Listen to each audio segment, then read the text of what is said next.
In this video, I'm going to show you how to download Sims 4 for free. So what you'll need to do is simply go to the URL section of any browser and type Sims 4. Once you do so, as an example, you can go and use it or download it through EA.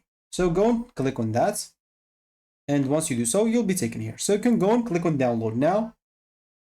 And as you can see, it is $0. So you can go and click on select platform. I'm just going to use EA app for Windows and click on EA app for Windows. You can also download this if you want. And if you want, of course, to do not download this in the EA app, you can download this also on Steam or Epic Games. So go and open your Steam and go to search and look for Sims 4. So as you can see, you should find this for free. So you can just go and download it. Click on play the game and you'll be able to download this right away.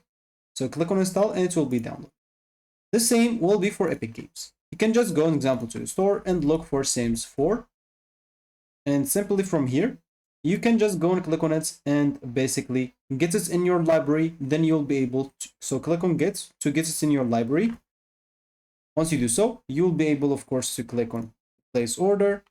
And after that, you will be able to download it.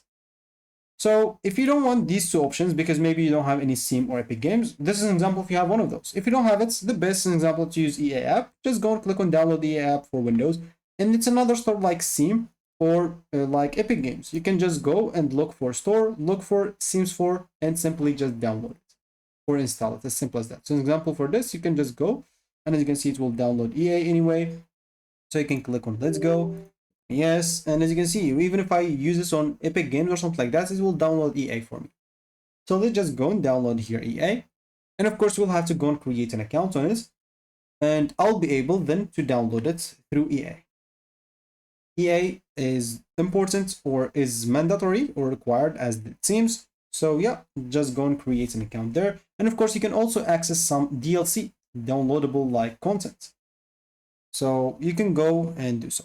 For example, here you can just go and log in into your account, and so once you logged in, they will ask you to link your account. If you want to, you can link it and click on get started. And from there, an example, you'll be able to download this right away. They will ask you, an example, to choose the download like folder location, and it should be good to go. Very easy. So let me just wait for the EA until it's opened. Here we are. They take you into Sims 4 directly. So you can go and choose updates game, like automatically create desktop shortcuts if you want to. Click on next. And then you can go and click on download. They'll tell you what they will download because they didn't find an example. So the Visual C++, 2015 and 2018 runtime is very important. So click on download and it will start downloading. For me, I'm not going to do so. So that should be it for me in this video. Thank you for watching and goodbye.